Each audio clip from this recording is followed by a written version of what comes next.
देवा, काही करून हा अजून थोडा वेळ माझ्यासोबत थांबू दे. एवढ्यात घरी गेला तर अजून प्रॉब्लेम होईल.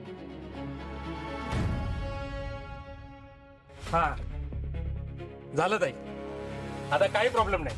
तुमची रिक्षा एकदम फिट आहे. हां ठीक आहे, चल मग निघूया. थांबा ना दादा, काय ना जरा मागचं टायर पण बघा ना.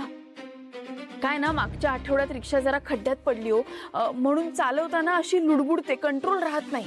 अहो मग हँडलचा प्रॉब्लेम असेल. हा हा, मग मी तेच म्हणते, मागचं टायर पण चेक करा आणि मग हँडल पण चेक करा, म्हणजे सगळाच प्रॉब्लेम नॉर्मल होईल. हा पण आत्ताच त्यांनी सगळं बघितलंय ना, बोलले नाही तर की सगळं व्यवस्थित आहे म्हणून.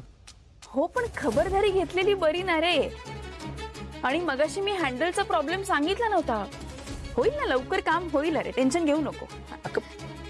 ताई टायर पण ठीक आहे. आणि हँडल? हँडलचं त्याचा पण काय प्रॉब्लेम नाही. हो का? मग जरा हवा पण भरून घ्या टायर मध्ये आणि ब्रेक पण जरा चेक करा. एक काम कर ना, नवीन रिक्षाच घे.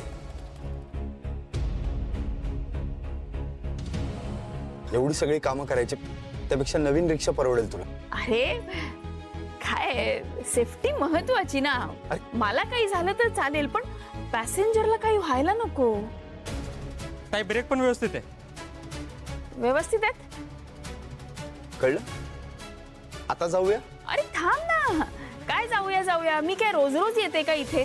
आणि एकदा आलेच आहे तर सगळं काम करून टाकूया ना.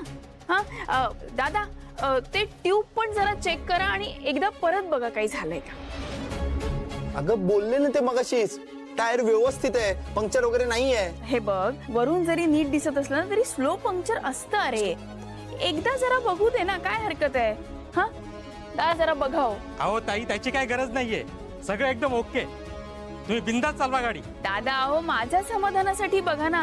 काय एकदा का पॅसेंजरची ये जा सुरू झाली की नाही, मग मला परत इथे येता येत नाही. आणि पॅसेंजर असताना जर पंक्चर झाली ना गाडी, तर मग वाईट दिसतो, चांगलं नाही वाटत.